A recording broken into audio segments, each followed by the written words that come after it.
Jamais je n'aurais imaginé que le simple bruit d'une porte qui s'ouvre puisse m'emplir d'une telle angoisse.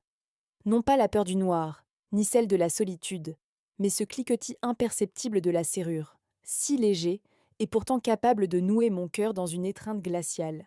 Il était là, de retour. Je restais assise sur le bord du lit, mon téléphone éteint depuis des heures, immobile, retenant mon souffle. Certaines peurs n'ont pas besoin de cris stridents. Le bruit familier de ses pas dans l'allée suffit à vous glacer le sang. Il entra, jetant sa veste de créateur, sentant le tabac froid et un parfum capiteux que je n'aurais jamais porté, sur la chaise Louis XVI du salon. Que fais-tu encore assise là? Sa voix était rauque, sans préambule ni explication. Je me levai, baissant la tête par réflexe. Le réflexe d'une femme habituée à ne pas regarder en face, à ne pas trop parler, à ne pas demander si le dîner, un pot-au-feu mijoté avec soin, était prêt. Avant même que je puisse articuler une réponse, le verre de cristal sur la table vola en éclats. Non pas sur moi, mais assez près pour me faire sursauter violemment. Je ne pleurais pas, non pas par force, mais parce que les larmes n'y changeraient rien. J'étais habituée à tout ravaler. Les disputes violentes, les humiliations incessantes, les nuits entières où il ne rentrait pas, laissant derrière lui un vide assourdissant. Cette maison, notre demeure bourgeoise autrefois si prometteuse, n'abritait plus que trois âmes, l'une qui m'inspirait la terreur, l'autre qui restait obstinément muette, et moi-même. Mon beau-père, un homme de peu de mots, avait cette dignité discrète des anciens combattants. Il ne me demandait jamais si j'allais bien, mais chaque fois que mon mari élevait la voix, il apparaissait, sans bruit, sans réprimande, juste là, debout, assez proche pour que sa présence m'offre un fragile sentiment de sécurité. Laisse-la manger d'abord, dit-il un soir. Sa voix, grave et mesurée, ne contenait aucune agressivité, mais elle suffisait à l'arrêter net. Je n'osais pas le regarder, mais je savais qu'il se tenait entre mon mari et moi, comme un rempart silencieux.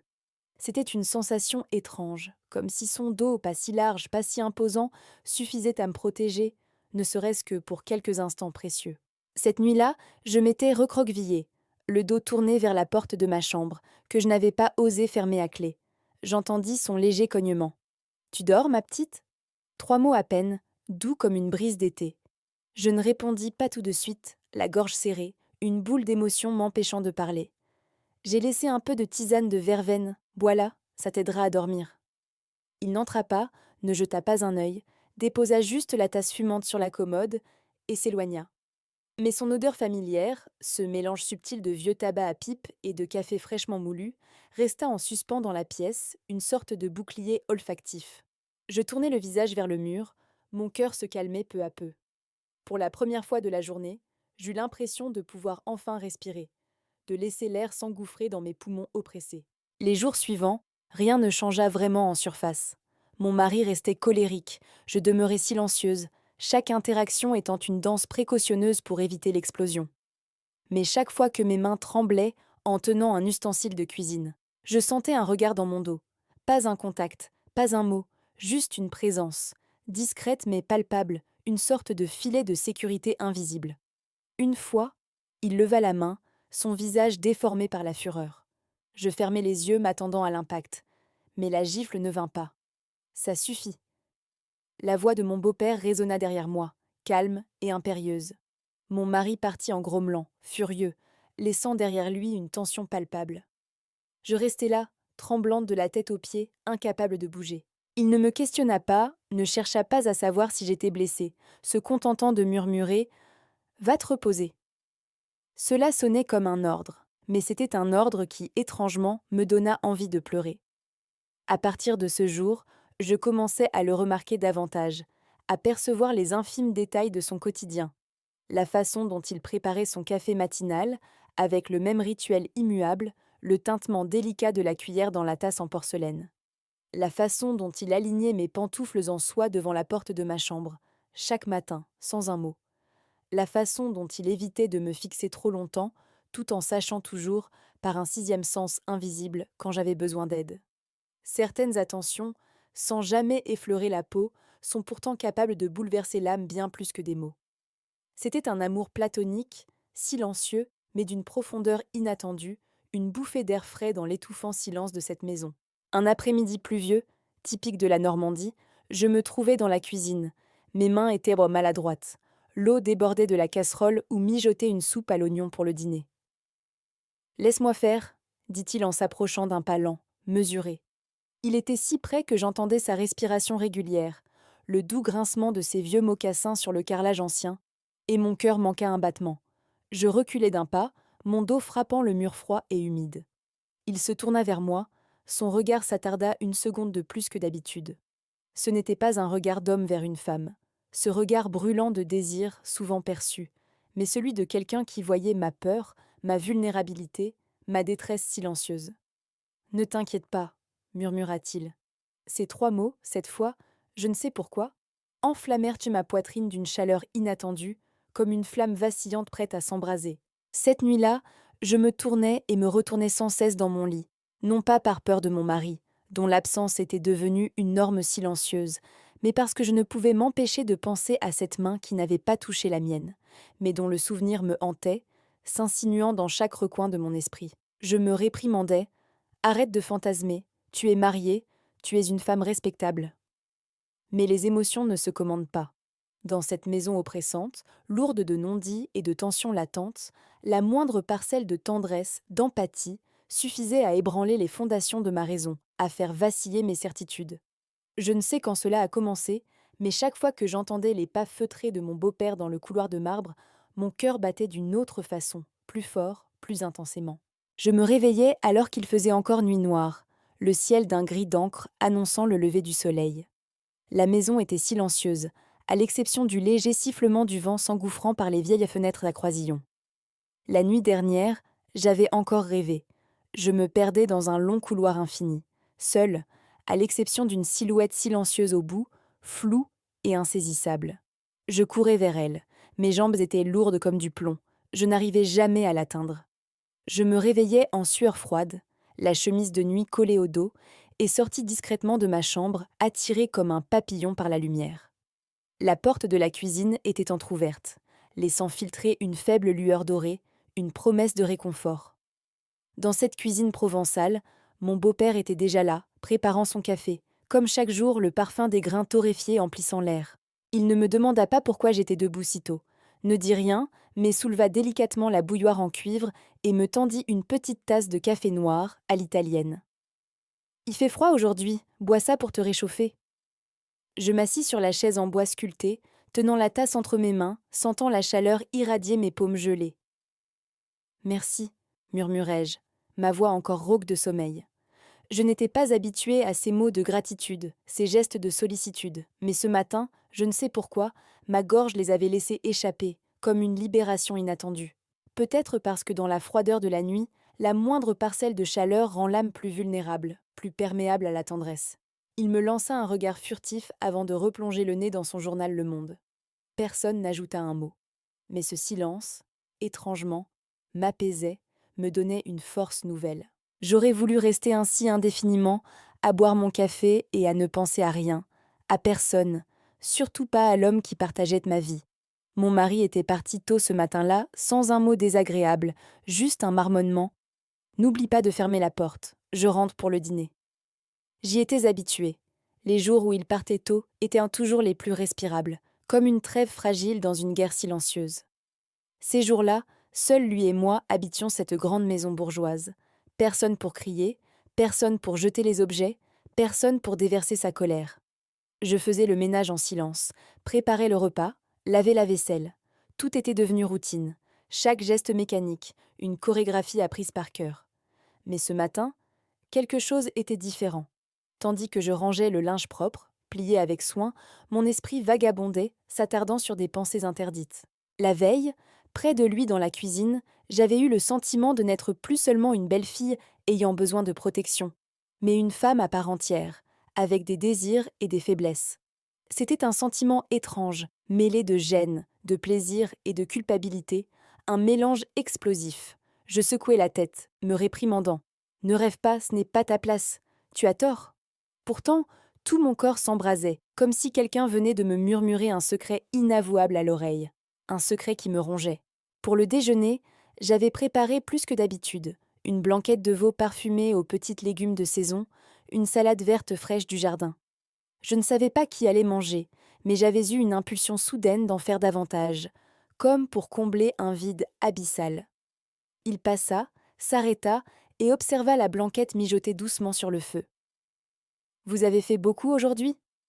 Je m'agitais, remuant le plat avec une cuillère en bois. L'arôme délicieux des herbes de Provence envahissait la cuisine. Oui, j'avais peur que mon mari ait faim en rentrant tard, alors j'ai préféré anticiper. Il me regarda et dans ses yeux je perçus une lueur subtile, comme s'il voulait dire « Tu as peur de trop de choses, ma fille, tu te consumes ». Je fis un sourire contraint, baissant aussitôt les yeux vers la cuisinière pour éviter son regard trop perçant. Mais j'entendis son léger rire, un rire si rare dans cette maison, et d'une chaleur inattendue, une mélodie oubliée. Le déjeuner fut servi, et nous fûmes seulement tous les deux à table, dans un silence à peine troublé par le cliquetis des couverts. J'avais pour habitude de m'asseoir au bout de la table, la tête baissée, mangeant vite, évitant toute conversation, toute interaction qui pourrait déranger l'ordre établi. Il resta silencieux, comme toujours. Mais ce jour-là, il déposa délicatement un morceau de blanquette dans mon assiette.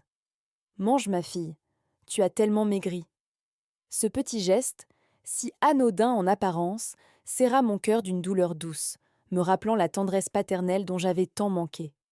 Avant que je n'aie le temps de lever la tête pour le remercier, sa main effleura le dos de la mienne. Un contact fugace, léger comme le vent, et pourtant électrisant. Mais je retirai ma main par réflexe, frissonnante, comme si j'avais touché une flamme. Aucun de nous ne dit un mot. Une rougeur monta de mon cou jusqu'à mes oreilles, trahissant mon trouble. Lui aussi baissa la tête, les lèvres pincées, ne sachant où poser ses mains, visiblement embarrassé. Ce repas se termina dans un silence pesant, mais dans ma tête, un tourbillon de pensées contradictoires s'entrechoquait sans cesse, sans répit. L'après-midi, une pluie inattendue s'abattit, transformant le jardin en un lac éphémère. Alors que je ramassais le linge séchant dans la cour pavée, je trébuchai maladroitement sur une pierre.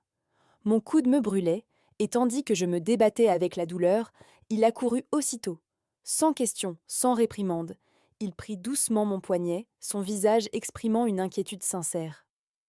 « Laisse-moi voir. » Sa main était grande et chaude, imprégnée d'une légère odeur de savon de Marseille et de propre. Je tentai de retirer la mienne, mais il ne lâcha pas, caressant doucement la marque rouge sur ma peau, comme pour apaiser la douleur. Cette chaleur, ce contact, se propagea de mon bras jusqu'à ma poitrine, m'enveloppant d'une sensation de réconfort mêlée d'un trouble grandissant. Je murmurai tremblante. « Ce n'est rien, juste une éraflure. » Il ne répondit pas, expira juste un léger soupir, puis posa délicatement sa main sur mon épaule, me guidant vers la terrasse couverte pour nous abriter de la pluie battante. La proximité était troublante, si intense que j'entendais son souffle léger sur mes cheveux, sentant sa chaleur corporelle. Si proche que, d'un simple mouvement, j'aurais pu m'abandonner contre sa poitrine, là où battait un cœur d'homme, calme en apparence, mais recelant sans doute des courants profonds et inavoués, des secrets enfouis. Je n'osais pas, j'avais peur. Peur de moi-même, peur de ce que cette proximité éveillait en moi, de ces désirs inavouables qui commençaient à bourgeonner. Ce soir-là, mon mari rentra tard. L'odeur d'alcool, de tabac et d'un parfum féminin étranger, un sillage de fleurs d'oranger, flottait à nouveau dans l'air, me suffoquant. Sans même me regarder, il jeta ses clés sur la commode en bois précieux et se dirigea directement vers sa chambre, sans un mot. Je rangeai les assiettes, les lavant une par une, mes mains tremblant de froid et de peur, une peur tenace qui ne me quittait jamais. Mon beau-père se tenait derrière moi, silencieux, me servant discrètement un verre d'eau chaude citronnée, un geste simple mais lourd de sens. « Il fait frais ce soir, ferme la porte plus tôt. » Il s'interrompit, sur le point de dire autre chose, ses lèvres s'ouvrant, puis se refermant. Puis se ravisa, se contentant de me fixer un long moment. Son regard mêlait tendresse et tourment, une complexité que je commençais à décrypter. Je savais que nous étions tous deux conscients de la frontière ténue, dangereuse, entre nous. Mais cette sensation, ce désir ardent de s'appuyer sur quelqu'un, ce frisson d'une femme solitaire, montait en moi comme une crue irrépressible, menaçant de tout emporter sur son passage. La nuit, je ne trouvais pas le sommeil, agité par les pensées et les images du jour. Le vent sifflait sous la porte cochère, la pluie tambourinait sur le toit en ardoise des maisons alsaciennes, un bruit incessant qui résonnait dans ma tête. Tout semblait m'emporter sans que je sache où m'accrocher, où trouver un point d'ancrage. Je quittai doucement ma chambre, longeant le couloir obscur, éclairé seulement par la faible lueur de la lune filtrant à travers les vitraux anciens. La lumière de la chambre de mon beau-père brillait encore, un phare dans l'obscurité. Je m'arrêtai devant sa porte, n'osant ni frapper, ni appeler. Je voulais juste entendre son mouvement à l'intérieur, le son d'une présence éveillée pour ne pas me sentir si seule, si abandonnée. La porte s'entr'ouvrit doucement, me tirant de mes pensées. Il se tenait là, la lumière jaune de sa lampe de chevet éclairant ses cheveux grisonnants, son visage marqué par les années et la vie. « Tu ne dors pas, ma petite ?» Je baissai la tête, murmurant « J'ai un peu de mal à trouver le sommeil, je suis désolée de vous déranger. » Il ne me réprimanda pas, ne posa pas plus de questions. Il tira juste une chaise à côté de la sienne, m'invitant à m'asseoir. « Si quelque chose te tracasse, parle-m'en. Ne garde pas tout pour toi, cela te consume de l'intérieur. » Je voulais pleurer, tout déverser. Chaque douleur, chaque humiliation subie, chaque coup, chaque mot blessant, chaque nuit froide et solitaire dans ma propre maison, au cœur de ma propre prison dorée. Mais je n'osais pas. Je restais là, mes mains serrées l'une contre l'autre, écoutant sa respiration régulière à mes côtés, une symphonie apaisante. Puis, soudain, il tendit la main et saisit la mienne, fermement, sans hésitation. Cette main n'était pas seulement celle d'un beau-père protecteur, c'était la main d'un homme, chaude, forte et tellement réelle, ancrée dans la réalité. Je tremblais, mon cœur battant la chamade dans ma poitrine, un tambour fou résonnant dans le silence de la pièce. Un simple serrement de main, un geste de tendresse inattendu. Mais je savais que quelque chose venait de changer, irréversiblement, profondément. Nous restâmes ainsi, longtemps, sans un mot, le temps s'étant suspendu entre nous. Il n'y avait que le battement chaotique de mon cœur et sa main qui tenait la mienne, sans la lâcher, comme un ancrage inébranlable. Nous savions tous deux qu'à partir de ce moment, plus rien ne serait comme avant. Une nouvelle ère s'ouvrait, lourde de promesses et de dangers. Certaines nuits, je ne pouvais m'empêcher de souhaiter qu'il ne soit pas mon beau-père, et que je ne sois pas la femme de son fils, que nous soyons libres d'aimer, de nous aimer, sans entrave ni interdit. Après cette nuit-là, j'ai commencé à avoir peur de mes propres sentiments. Pas de lui, ni vraiment de mon mari, mais de la façon dont mon cœur, ce traître, trahissait ma raison, mes valeurs, tout ce que j'avais appris. Le lendemain matin, je me levai très tôt, bien avant le chant du coq et l'agitation de la maison. Volontairement avant tout le monde. Je voulais éviter son regard, éviter cette sensation à la fois familière et étrangère qui s'insinuait dans chacun de mes gestes, dans chaque parcelle de mon être. Je me tenais dans la cuisine, un couteau de cuisine à la main, l'esprit vide, la lame se déplaçait lentement, maladroitement, comme si mes membres n'étaient plus les miens. Chaque fois que je pensais à cette main de la nuit dernière, cette main qui avait tenu la mienne tremblait, menaçant de me blesser. « Fais attention !» Sa voix résonna derrière moi, brisant le silence matinal. Je sursautai, le couteau faillit me couper la main. « Oui, ça va », dis-je sans oser me retourner, craignant de croiser son regard. J'entendis seulement son léger soupir, puis ses pas s'éloigner d'un pas, créant une distance physique. Cette distance m'apporta à la fois un soulagement éphémère et un sentiment de vide, d'abandon. Nous commençâmes à nous éviter, une danse silencieuse et douloureuse. Personne n'en parla, mais chacun le sentait, cette nouvelle tension, cette conscience mutuelle. Il prenait son petit déjeuner, composé de café et de tartines, plus tôt. Je nettoyais la cuisine plus tard, m'arrangeant pour ne jamais être là en même temps que lui. Parfois, je restais dans le couloir, entendant sa légère toux depuis sa chambre, mes pieds voulant avancer, me rapprocher, mais je me retenais, me disant que je ne devais pas, que c'était interdit. Mon mari empirait de jour en jour, sombrant dans l'alcool et les femmes. Il ne cachait plus ses liaisons extérieures. Son téléphone traînait, révélant des messages explicites, et l'odeur entêtante d'un parfum féminin bon marché imprégnait ses vêtements. Chaque fois que je posais une question innocente, il ricanait d'un air méprisant. « Mets-toi à ta place, tu n'es qu'une femme. » Cette phrase était une gifle invisible, plus douloureuse que n'importe quelle autre. Je ne ripostais pas, non par faiblesse, mais par épuisement, une fatigue mentale et émotionnelle qui me rongeait. J'avais appris que plus on parlait à certains hommes, plus ils frappaient. Ce jour-là, il était ivre-mort, tombé en plein jour, son visage boursouflé et ses yeux injectés de sang. Il fit irruption en titubant, manquant de tomber. Avant que je puisse l'éviter, il me saisit le bras, me tirant brutalement, m'immobilisant. « Tu crois que je ne sais pas ? Paniquée, le cœur battant à tout rompre, je bégayai. Savoir quoi? Tu es bizarre ces temps-ci. Sa prise se resserra, me broyant le bras. La douleur était lancinante. Tais-toi! Je me mordis les lèvres, essayant de ne pas pleurer, de ne pas lui donner la satisfaction de ma faiblesse. C'est à ce moment précis que mon beau-père apparut, comme par magie. Sans crier, sans élever la voix, il se contenta de se tenir là, son regard plus froid et plus déterminé que jamais. Lâche-la, ordonna-t-il, sa voix tremblante d'une colère contenue. Mon mari se tourna, irrité, l'alcool lui brouillant l'esprit. Papa, ne te mêle pas de nos affaires, c'est entre nous. Lâche sa main. 2 mots, mais d'une fermeté inébranlable. Il hésita une seconde, puis me repoussa violemment la main, me laissant chancelante, marmonnant des injures avant de s'enfermer dans sa chambre, claquant la porte derrière lui.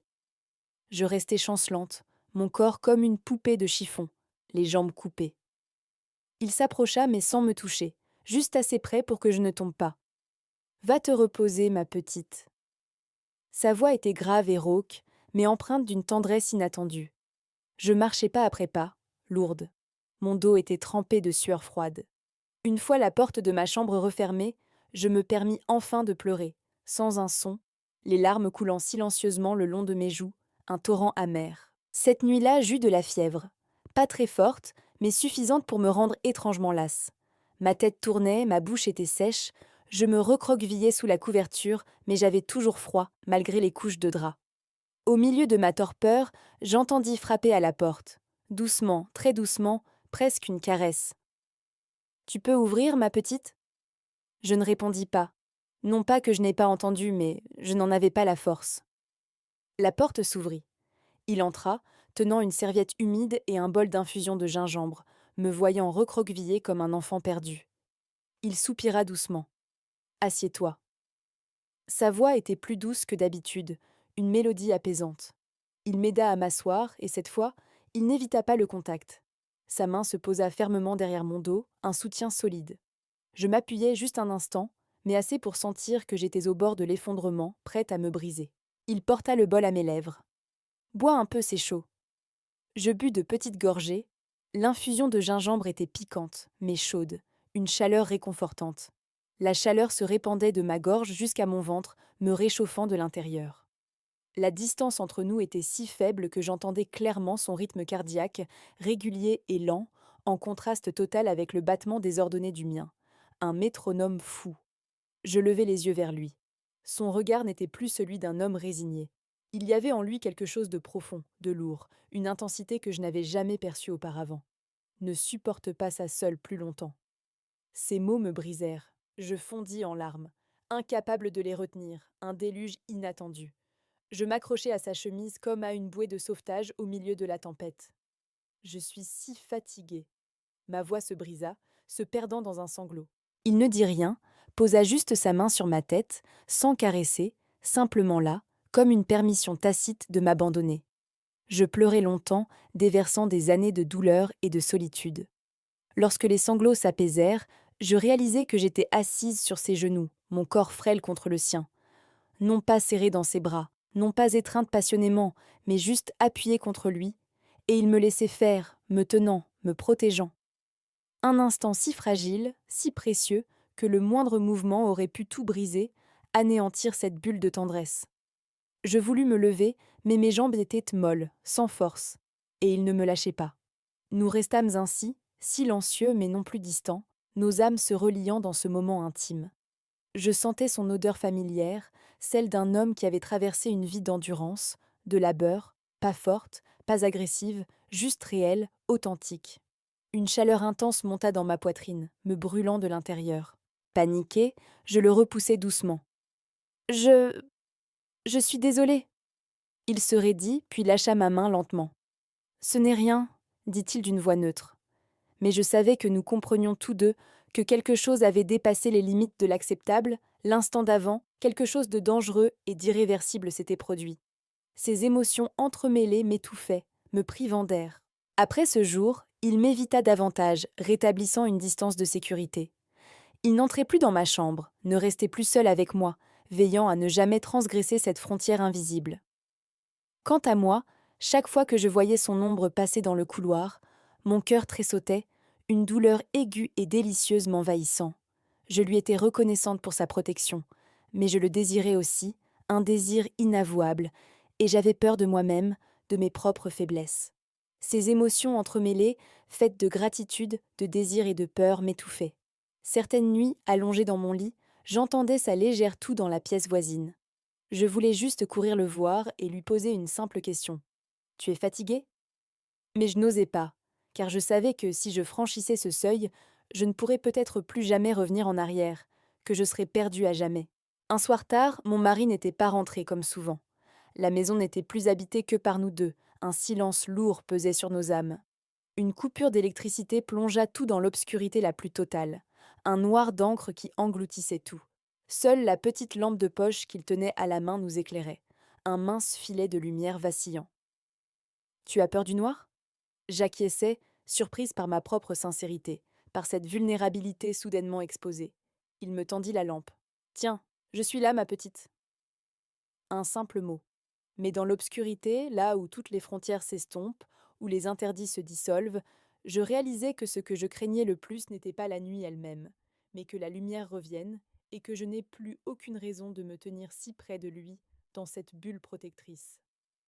Certaines choses, plus on tente de les éviter, plus elles deviennent évidentes, plus elles s'imposent à vous. Et je savais que je me tenais sur le fil du rasoir, qu'une seule bourrasque de vent suffirait à me faire basculer sans retour dans un abîme de désir. Je ne me souviens plus quand j'ai commencé à prêter attention au moindre de ses mouvements.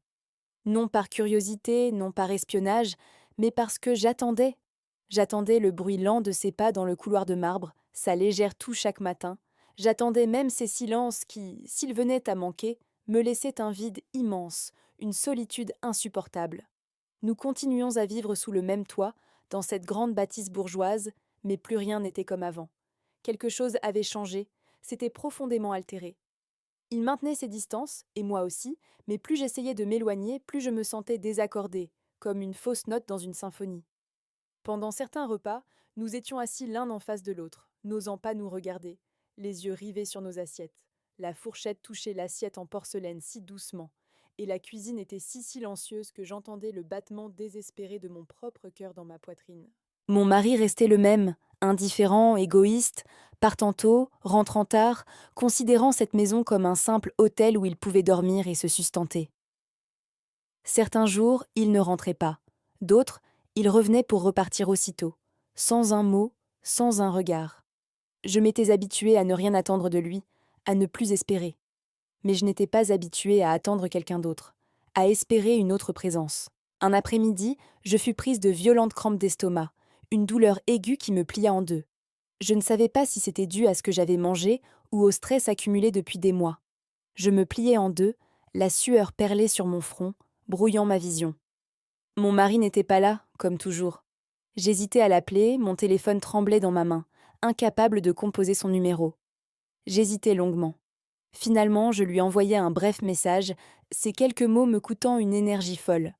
Je me sens un peu mal. Moins de 5 minutes plus tard, il était devant la porte de ma chambre, le visage empreint d'une vive inquiétude.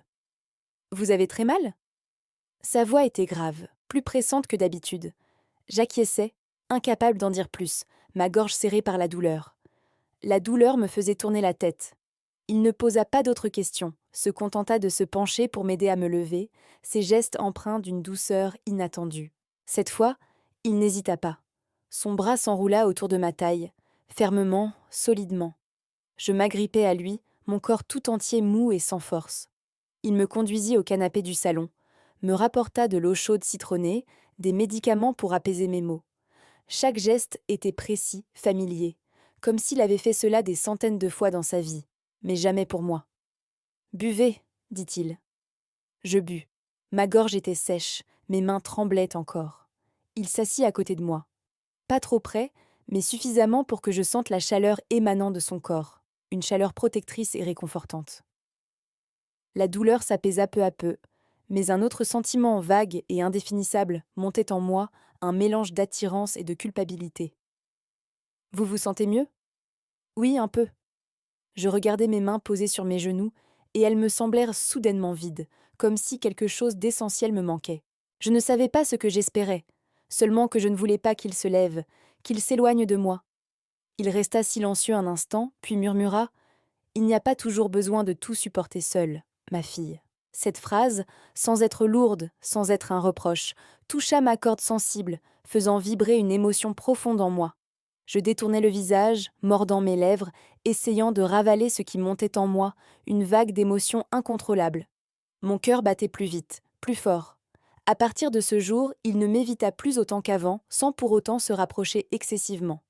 Nous restions dans un équilibre précaire, sur le fil du rasoir, comme deux personnes au bord de l'eau glacée, sachant qu'elle était froide, mais incapable de s'éloigner, attirée par une force invisible.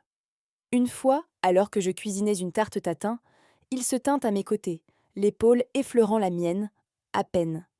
J'essayais de ne penser à rien, de me concentrer sur ma tâche, mais ma peau s'enflammait distinctement sous son contact, un frisson me parcourant l'échine. Une autre fois, il me tendit sa veste en tweed quand je sortis étendre le linge le soir. La veste était ample, portant son odeur familière de tabac et de vieux cuir. En l'enfilant, je ressentis une étrange sensation de sécurité, comme si j'étais enveloppée dans une bulle protectrice. Personne ne disait rien, mais chaque regard s'attardait un peu plus, chaque silence devenait un peu plus profond, plus lourd de sens.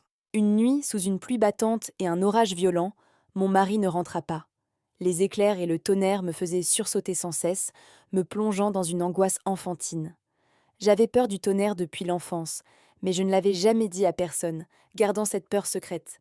J'étais assise sur mon lit, les genoux contre la poitrine, quand j'entendis frapper à la porte. « C'est moi, ma petite !» 2 mots seulement, mais qui me libérèrent d'un poids immense. Il se tenait à l'entrée, tenant une petite lampe de poche. « Il y a une coupure, tu as peur du noir ?» J'acquiesçai, ma sincérité me surprit moi-même, me dénudant de toutes mes défenses. Il entra, s'assit sur une chaise en bois, sans allumer la lampe de poche. Il s'assit simplement, laissant l'obscurité nous envelopper tous les deux, nous offrant une intimité inattendue. « Moi aussi, j'ai eu peur des orages, » dit-il lentement, sa voix grave et posée, se perdant dans le murmure de la pluie. « Quand j'étais jeune, je me cachais sous mon lit. » Je me tournai vers lui, le regardant avec une curiosité nouvelle. C'était la première fois que je l'entendais parler de lui-même, de son passé, de ses faiblesses. À cette époque, personne n'était là pour le rassurer. Sa voix s'abaissa, emplie d'une lointaine mélancolie. Je ne sais où je trouvais le courage, mais je murmurai : « Et maintenant, tu as encore peur ?» Il resta silencieux un long moment, son regard fixant le vide devant lui, puis se tourna vers moi. Maintenant, non. Son regard ne me quitta pas, sans esquive, sans dissimulation, d'une transparence bouleversante. L'atmosphère dans la pièce s'épaissit, palpable. J'entendais distinctement la pluie, le vent et le battement frénétique de mon propre cœur. Un éclair illumina la pièce un instant, révélant nos visages dans la pénombre.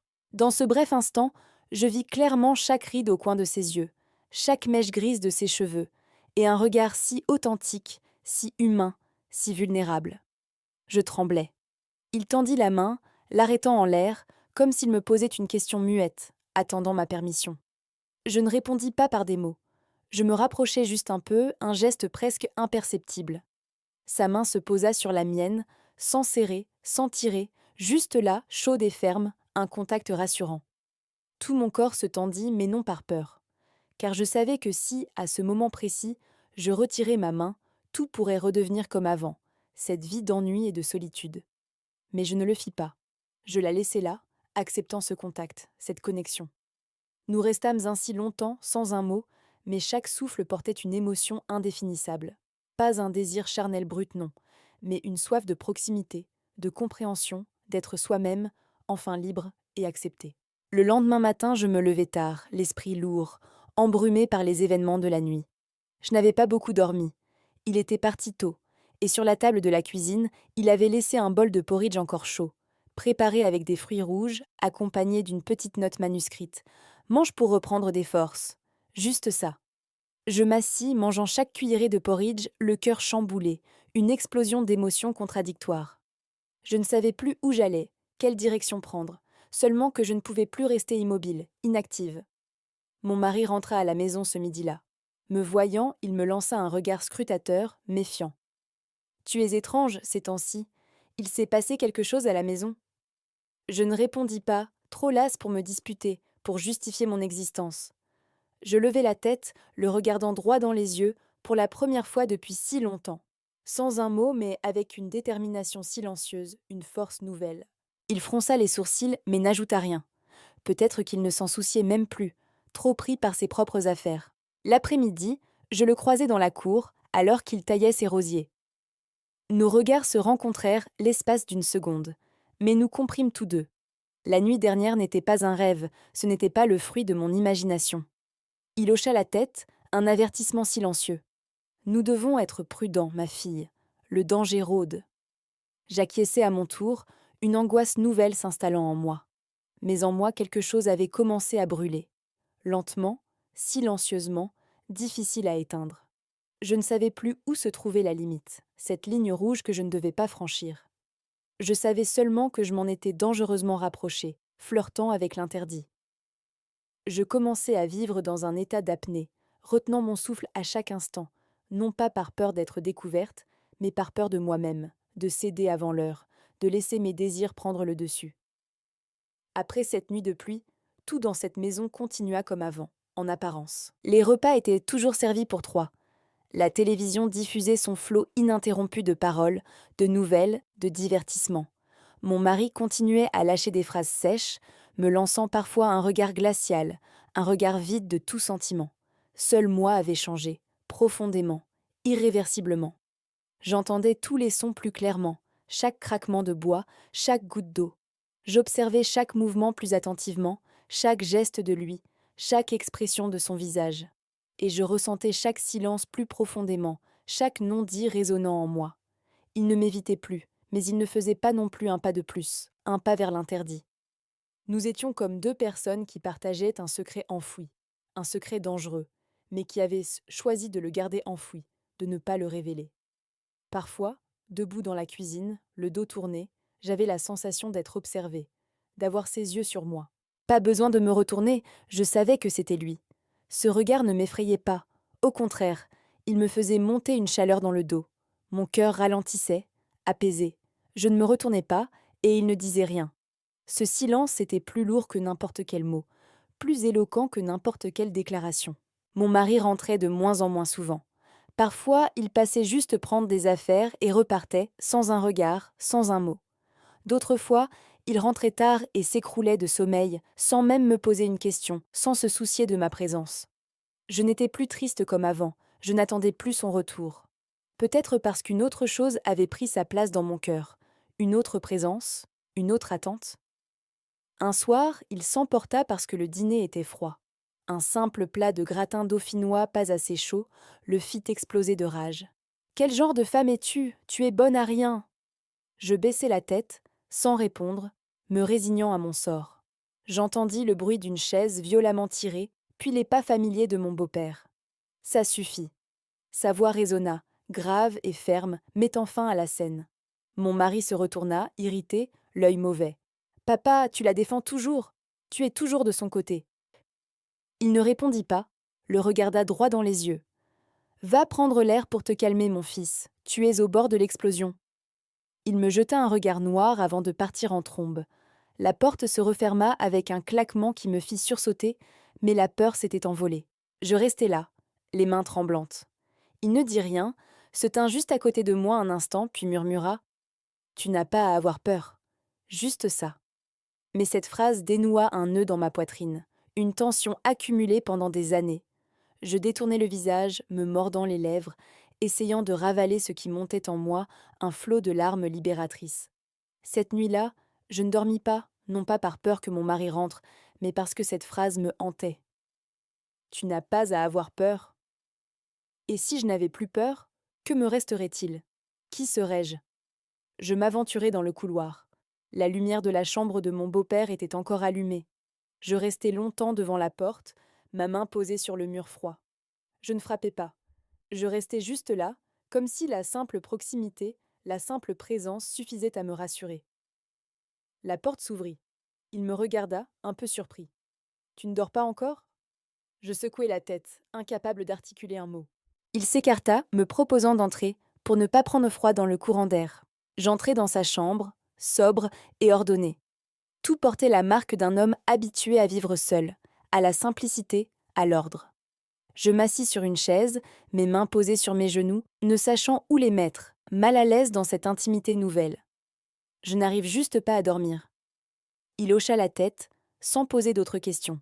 Il me versa un verre d'eau chaude et le posa sur la table de chevet. La distance entre nous n'était pas minime, mais suffisante pour que je perçoive cette chaleur familière, ce réconfort. Nous restâmes longtemps assis, sans un mot, le silence remplissant la pièce. Puis il parla, sa voix grave brisant la quiétude. Il y a des choses auxquelles on sait qu'il ne faut pas penser, mais plus on essaie de ne pas y penser, plus elles deviennent évidentes. Je sursautais, n'osant pas le regarder, me sentant démasquée. Je suis désolée. Ma voix était à peine un murmure empli de honte. Il se tourna vers moi. Son regard n'était ni réprobateur ni sévère, juste lasse, résigné. Je ne te reproche rien, ma petite. Cette phrase m'étouffa, me serrant la gorge. Mais il y a des limites que, si l'on franchit, on ne peut plus revenir en arrière. J'acquiesçais, les larmes coulant sans que je m'en rende compte, une tristesse infinie m'envahissant. Je le sais très bien, mais savoir ne signifie pas ne pas souffrir. Les jours suivants, nous maintenions une distance plus marquée, plus évidente. Il partait tôt, je restais plus souvent à la maison, nous nous croisions à peine. Les longs regards furent remplacés par de brefs hochements de tête, des saluts distants. Mais plus nous étions éloignés, plus il me manquait, plus son absence pesait sur mon cœur.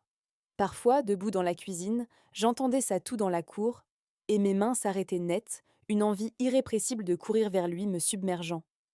Je devais me mordre les lèvres pour ne pas courir lui demander une chose si simple. « Tu es fatigué ?»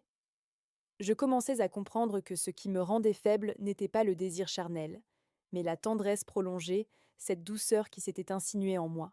Un après-midi, j'eus un vertige, incapable de me tenir debout. Je dus me rattraper à la table de la cuisine, ma tête tournant. C'est lui qui me rattrapa. Cette fois, il ne s'esquiva pas.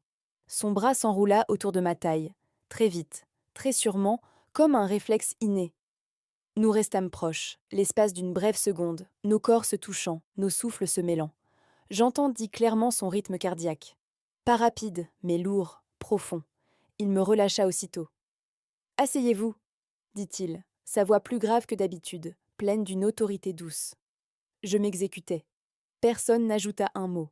Mais l'atmosphère entre nous venait d'être tendue à l'extrême, comme un élastique prêt à rompre.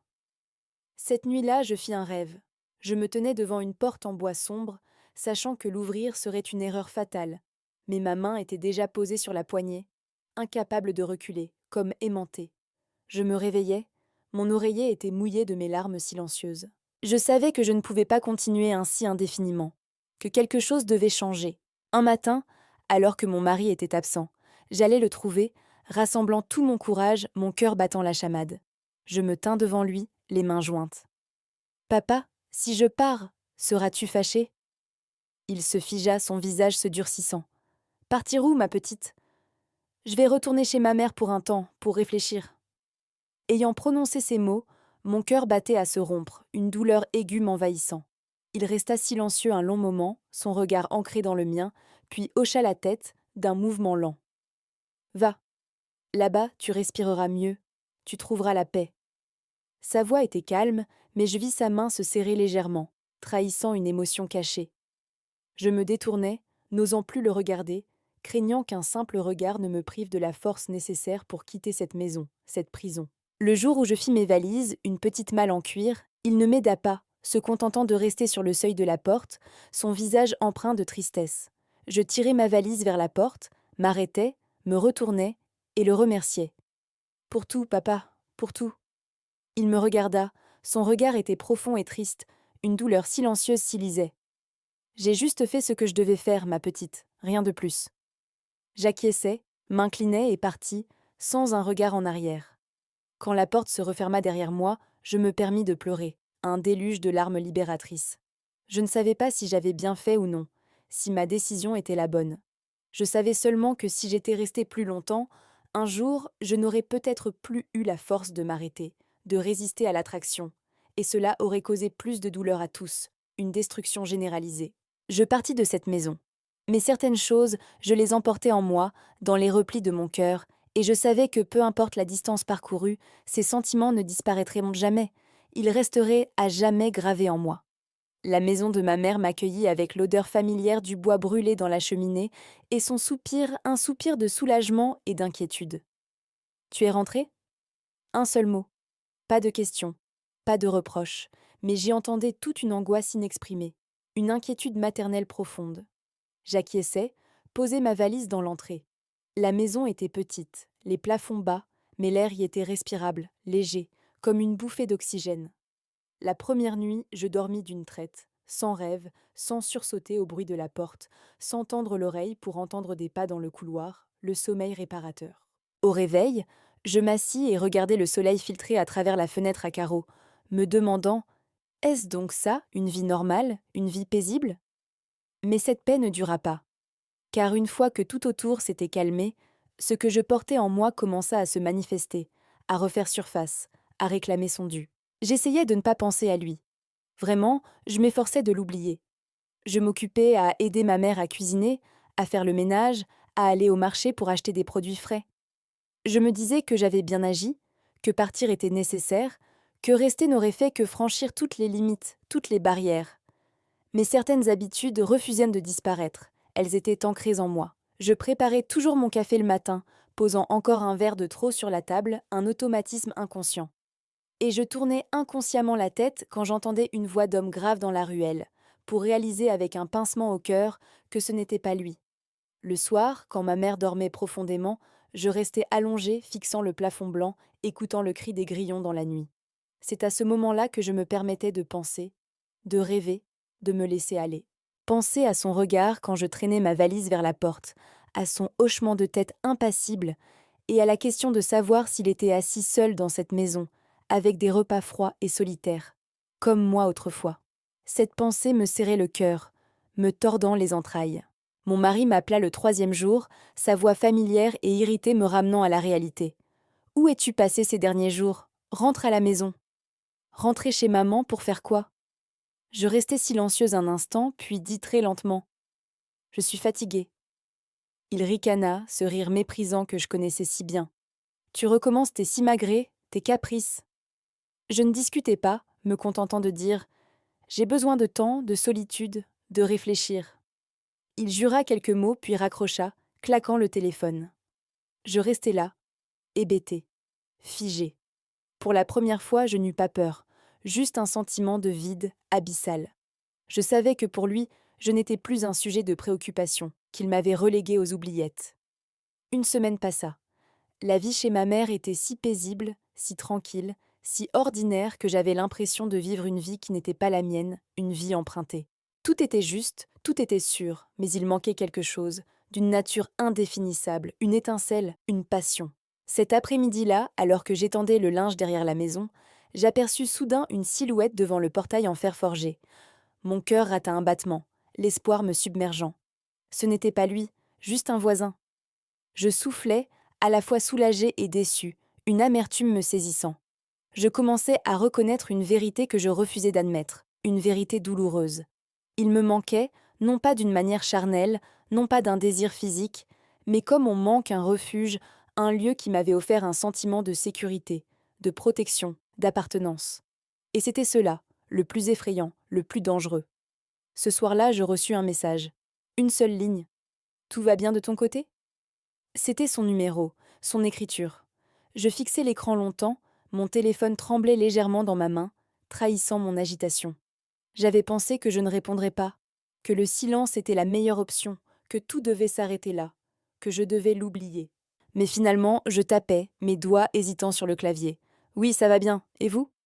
Le message envoyé, mon cœur s'emballa comme si j'avais commis une faute irréparable. Il fallut un long moment avant que mon téléphone ne vibre à nouveau. « Je vais bien. Assure-toi de manger correctement, c'est tout. » Juste ça. Pas de questions supplémentaires, pas de plaintes, pas de reproches. Mais je savais que, s'il allait vraiment bien, il ne m'aurait pas envoyé ce message. Il ne se serait pas soucié de moi. Cette nuit-là, je ne dormis pas, agitée par l'espoir et le doute. Les jours suivants, les messages furent sporadiques, de courtes phrases très ordinaires, des banalités du quotidien. « Il fait froid aujourd'hui, couvre-toi bien. »« Il pleut de ton côté ?» Pas un mot ne dépassait la limite, l'interdit. Mais chaque mot me touchait profondément, résonnant en moi comme une mélodie oubliée. Je commençais à attendre son téléphone, à guetter l'heure des messages, à sourire à peine quand son nom apparaissait sur l'écran. Je me détestais pour ça, pour cette faiblesse, mais je ne pouvais pas m'arrêter, c'était plus fort que moi. Un après-midi, mon mari apparut soudainement chez ma mère, sans prévenir, sans s'annoncer. Il se tenait là, le visage fatigué, les traits tirés, le regard irrité, mauvais. Rentre à la maison, ce n'était pas une invitation, mais un ordre sec, péremptoire. Je le regardais. C'était la première fois qu'il me semblait si étranger, si lointain. Je ne veux pas encore rentrer. Tu comptes faire des histoires, des caprices? Je pris une profonde inspiration, cherchant mon courage au fond de moi. J'ai besoin de réfléchir, de prendre du recul. Il éclata de rire, un rire amer et moqueur. Réfléchir à quoi? Tu es ma femme, tu m'appartiens. Autrefois, cette phrase aurait suffi à me réduire au silence, à me terrifier. Mais plus maintenant. Je suis aussi un être humain, dis-je, sans élever la voix, sans larmes, juste ça, une simple vérité. Il se figea un instant, puis son visage s'assombrit. Que tu veuilles rentrer ou non, c'est ton affaire. Mais ne laisse pas mon père se mêler de ça, c'est notre problème. Cette phrase me transperça le cœur, un coup de poignard. Il se détourna sans ajouter un mot. Je restai là, sachant que tout approchait d'un point de non-retour inévitable, que le destin était scellé. Cette nuit-là, je reçus un message de lui. Il est venu te chercher aujourd'hui? Je fus sidérée. Comment savait-il? Comment avait-il eu vent de cela? Je tapais très lentement. Oui. Un instant plus tard, son message arriva. Ne prends pas de décision hâtive, réfléchis bien. Je regardais ses mots, les larmes coulaient, sans que je m'en rende compte, un flot ininterrompu. Papa, je tapais, puis effaçais, retapais, réeffaçais, mes doigts hésitants. Finalement, je n'en voyais qu'un seul mot. J'ai peur. La réponse fut quasi immédiate. Je sais. Ces deux mots me firent éclater en sanglots, un cri silencieux de douleur et de soulagement. Je ne savais plus ce que je craignais le plus, retourner dans cette maison qui m'avait tant fait souffrir, ou y retourner et ne plus être assez forte pour maintenir mes distances avec lui, pour résister à son attraction. Je me tenais à un carrefour, sans voir de chemin entièrement juste, de bonnes décisions. Et dans ce tourbillon de confusion, je réalisais une chose, partir ne fait pas disparaître les sentiments. Cela les rend juste plus silencieux, plus enfouis, mais aussi plus profonds, plus tenaces. Je ne savais pas quelle serait ma prochaine décision, quelle voie emprunter. Je savais juste qu'il y avait des fils invisibles qui tiraient si fort, et que j'étais toujours attirée vers cette maison, vers cette présence. Je suis retournée à l'ancienne maison un jour sans prévenir. Je n'ai pas appelé mon mari, je n'ai pas envoyé de message à mon beau-père. J'ai juste mis quelques affaires dans un sac en toile, dit au revoir à ma mère, puis j'ai tranquillement pédalé jusqu'à cette maison que j'avais autrefois voulu quitter pour toujours, pour ne plus jamais y revenir. Sur le chemin, je m'attendais à ce que tout soit plus lourd, plus douloureux, plus difficile. Mais il s'avéra que, la décision prise, le cœur se sentait bien plus léger, apaisé. Le portail en fer forgé était entr'ouvert, je le poussais. L'odeur de la maison était la même, une humidité persistante, un soupçon de thé à la menthe, un reste de tabac à pipe dans le coin de la cuisine. Mon mari n'était pas là. Seul mon beau-père était assis dans la cour pavée, taillant quelques chrysanthèmes, ses gestes lents et précis. Je restai là un long moment, assez pour qu'il lève les yeux. Il arrêta son geste. Son regard exprima une légère surprise, puis redevint serein. Pas de joie, pas de tristesse, pas de reproche, juste une acceptation silencieuse. Je ne le saluai pas, ne dis rien, incapable d'articuler un mot. Je posai juste mon sac dans ma chambre, puis me dirigeai silencieusement vers la cuisine. J'allumai la cuisinière à gaz, préparant le dîner, par habitude, un geste mécanique. Je voulais que tout redevienne normal, que la vie reprenne son cours. Mais qu'est-ce que la normalité quand une fissure, irréparable, s'était installée au plus profond de mon cœur? Le premier dîner de mon retour, nous étions seulement deux, lui et moi, face à face dans la cuisine vide et silencieuse. Mon mari n'était toujours pas rentré. Son absence était un fardeau léger. Je mangeais très lentement. Chaque bouchée de riz me pesait comme une pierre. Chaque ingrédient avait un goût amer. Personne ne parla. J'entendais clairement le tintement de ma fourchette contre l'assiette, le bruit du thé versé dans la tasse en porcelaine, mon propre léger soupir. Un instant plus tard, il posa ses couverts. « Vous mangez moins, ma petite ?» Je souris. Un sourire incomplet mais sincère, un sourire de résignation. Oui, je suis un peu fatigué. Il hocha la tête. Dors tôt. Si quelque chose ne va pas, parle-m'en. Cette phrase, si ordinaire en apparence, me transperça comme un couteau. Je voulais dire Tu me manques, papa? Mais mes lèvres refusèrent de s'ouvrir, trahissant ma volonté. Je voulais demander Je te manque? Mais j'avais peur de ne pas supporter la vérité de sa réponse, quelle qu'elle soit. Nous retombâmes dans le silence, un silence lourd de sous-entendus. Je débarrassai la table, me tenant devant l'évier en faïence, regardant mes mains aux veines saillantes, sentant les larmes monter, brûlantes. Mon mari rentra au milieu de la nuit, son odeur d'alcool, de tabac et de parfums féminins étrangers, un sillage de musc. Il ne me demanda pas où j'étais allée, ni pourquoi j'étais revenue. Il jeta simplement sa veste sur une chaise, marmonna quelques mots, puis monta se coucher, me laissant seule. La maison était grande et solitaire, un tombeau de silence. Je m'assis sur les marches en pierre, regardant silencieusement le jardin sombre, pensant aux jours passés, me demandant ce que je faisais là, pour qui je vivais, pour qui j'existais. Peut-être que beaucoup de gens, dans ce monde, passent toute leur vie à attendre quelque chose qu'ils ne pourront jamais avoir, un amour impossible. Le lendemain matin, il se leva tôt, comme toujours. Il prépara une théière de thé vert, puis s'assit tranquillement sur la terrasse, buvant son thé et regardant les quelques chrysanthèmes qu'il avait taillés la veille. Je vins me servir une tasse. Nous nous assîmes côte à côte, silencieux. Le soleil du matin dansait sur le sol de la véranda, filtrant à travers les feuilles de vigne vierge. Je le regardais du coin de l'œil. Ses mains fines mais robustes, ses épaules légèrement voûtées par le temps et le poids de la vie. Je réalisais que je ne l'avais jamais regardé aussi longtemps. Je ne lui avais jamais demandé s'il était triste, s'il était seul, s'il souffrait. Papa. Je commençais hésitante, ma voix tremblante. Il se tourna, attendant que je parle. J'hésitais très longtemps, puis je murmurai seulement une phrase à peine audible. Merci d'avoir été là pour moi. Il ne répondit pas, hocha juste la tête, ses lèvres tremblant légèrement. Ce silence était plus long que tous les autres jours, mais étrangement apaisant, réconfortant. Les jours s'écoulaient lentement. Mon mari rentrait toujours aussi peu.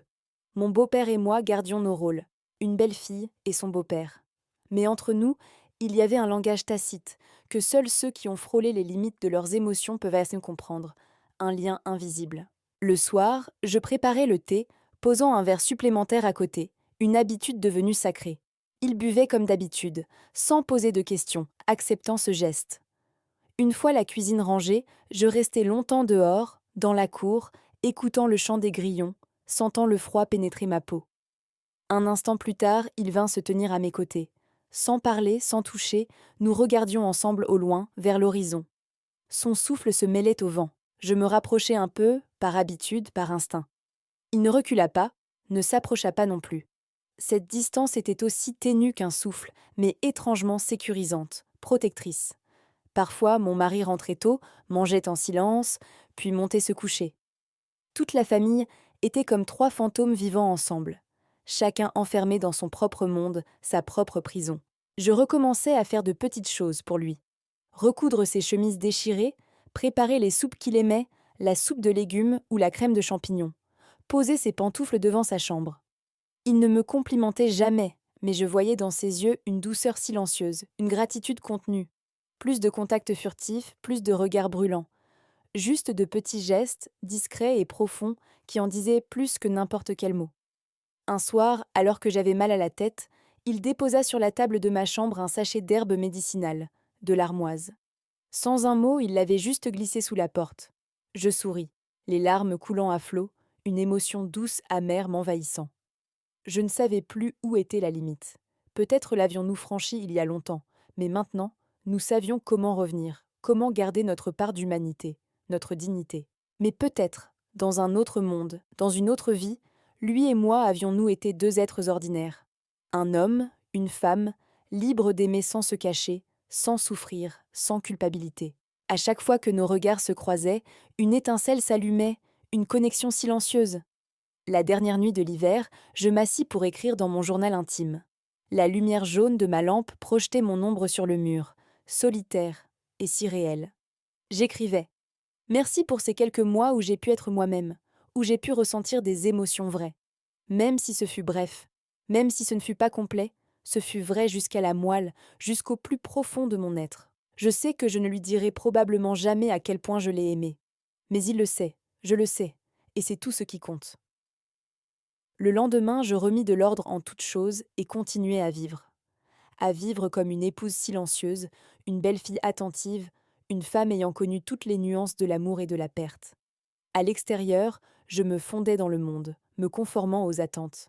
À l'intérieur, je gardais un espace de silence, un jardin secret, un lieu où il n'y avait que moi, et un homme que je ne pouvais nommer par aucun titre, par aucun nom. Mais chaque fois que la nuit tombait, je savais qu'il y avait un endroit, paisible, doux, sans douleur. Un lieu où deux personnes se tenaient tranquillement l'une à côté de l'autre, se tenant la main en silence, liées par un amour indicible.